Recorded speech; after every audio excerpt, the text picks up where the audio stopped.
طاقت رکھتے ہو تو اس جیسی کو صورت بنا کے لے آؤ، لیکن تم ایسا نہیں کر سکتے۔ تو کہتے تھے کہ اگر ہم چاہیں تو ہم بھی ایسا کلام پیش کر سکتے ہیں۔ ان ھذا الا اساطیر الاولین، یہ ہے کیا سوائے اس کے کہ پرانے لوگوں کے ہی قصے کہانیاں ہیں۔ قرآن مجید چونکہ قصوں پر مشتمل ہے، اللہ تعالیٰ نے قصے بیان کیے ہیں، اور ایک سورہ یوسف تو پورا ہی ایک قصہ ہے، پوری سورت حضرت یوسف علیہ السلام کے حوالے سے سابقہ قوموں کے قصے ہیں، سابقہ پیغمبروں کے قصے ہیں۔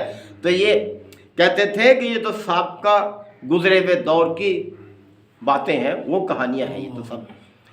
وَإِذْ قَالُوا اللَّهُمَّ، اور وہ وقت بھی یاد کرو کہ جب انہوں نے یہ کہا اے اللہ ان کان ھذا هو الحق من عندک، اگر یہ کلام واقعی تیری طرف سے حق ہے۔ اس طرح دیکھیں کیسے بے باک، کیسے نڈر تھے، اللہ کو تو مانتے تھے اس حد تک کہ ہمارا خالق اللہ ہے، کائنات کو اسی نے پیدا کیا، یہ تو بات مانتے تھے وہ۔ تو کہتے تھے کہ اے اللہ اگر یہ حق ہے یہ کلام من عندک تیری طرف سے، فامطر علینا حجارۃ من السماء، تو ہمارے اوپر آسمان سے پتھر برسا دے۔ ہم اس کو مان نہیں رہے، اس لیے نہیں مان رہے کہ یہ من گھڑت ہے، نعوذ باللہ، اس کہیں سے سن کے آتا ہے، اور اگر یہ واقعی حق ہے اور ہم نہیں مان رہے، ہم انکار کر رہے ہیں، تو پھر ہم پر آسمان سے پتھر برسا دے۔ او ائتنا بعذاب علیم، یا کوئی اور دردناک عذاب ہم پر بھیج دے۔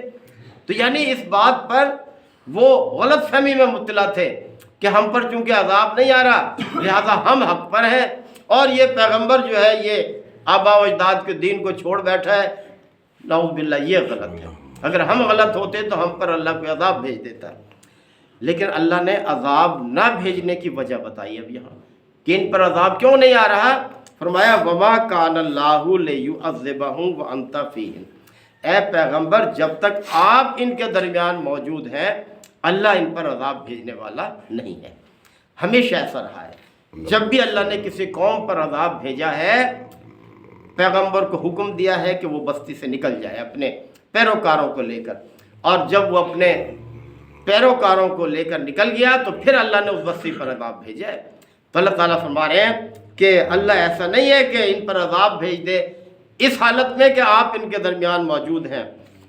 اور اسی طرح دوسری وجہ یہ ہے وما کان اللہ معذبہم، اور اللہ ان پر عذاب بھیجنے والا نہیں ہے، وہم یستغفرون، جبکہ کچھ لوگ استغفار کر رہے ہیں، یعنی جب کسی بستی میں ایسے لوگ بھی موجود ہوں کہ وہ اللہ کی پیروی کرنے والے ہیں، اللہ سے استغفار کر رہے ہیں، اللہ کے دین کے لیے اپنی سی کوشش بھی کر رہے ہیں، تو اللہ اس بستی پر عذاب نہیں بھیجتا۔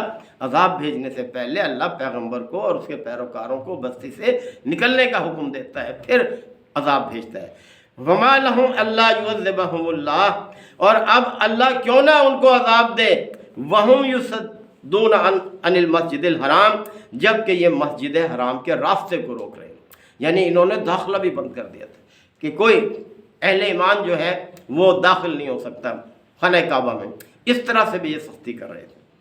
وما کانوا اولیاءہ، جبکہ یہ اس خانہ کعبہ کے متولی بھی نہیں ہے، ان کو کوئی حق نہیں ہے خانہ کعبہ کی سرپرستی کرنے کا۔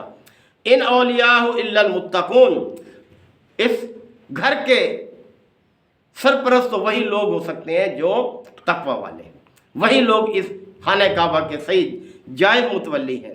ولیکن اکثرہم لا یعلمون، لیکن اکثر لوگ اس چیز کو جانتے نہیں ہیں۔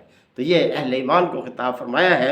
اللہ تعالیٰ کو سب کو سمجھنے کی عمل کی توفیق عطا فرمائے۔ وآخر دعوانا الحمد للہ وکفا وسلام علی عبادہ الذین اصطفیٰ ربنا آتنا فی الدنیا حسنۃ وفی الآخرۃ حسنۃ وقنا عذاب النار وادخلنا الجنۃ مع الابرار یا عزیز یا غفار رب العالمین۔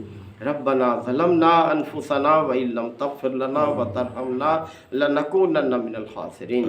ربنا لا تؤاخذنا ان نسینا او اخطانا ربنا ولا تحمل علینا اصرا کما حملتہ علی الذین من قبلنا ربنا ولا تحملنا ما لا طاقۃ لنا بہ واعف عنا واغفر لنا وارحمنا انت مولانا فانصرنا علی القوم الکافرین یا شافی الامراض اشف مرضانا ومرضى المسلمین یا قاضی الحاجات اقض حاجاتنا وحاجات المسلمین اللہم اعز الاسلام والمسلمین ربنا تقبل منا انک انت السمیع العلیم وتب علینا انک انت التواب الرحیم صلی اللہ تعالی علی خیر خلقہ محمد وآلہ وصحبہ اجمعین.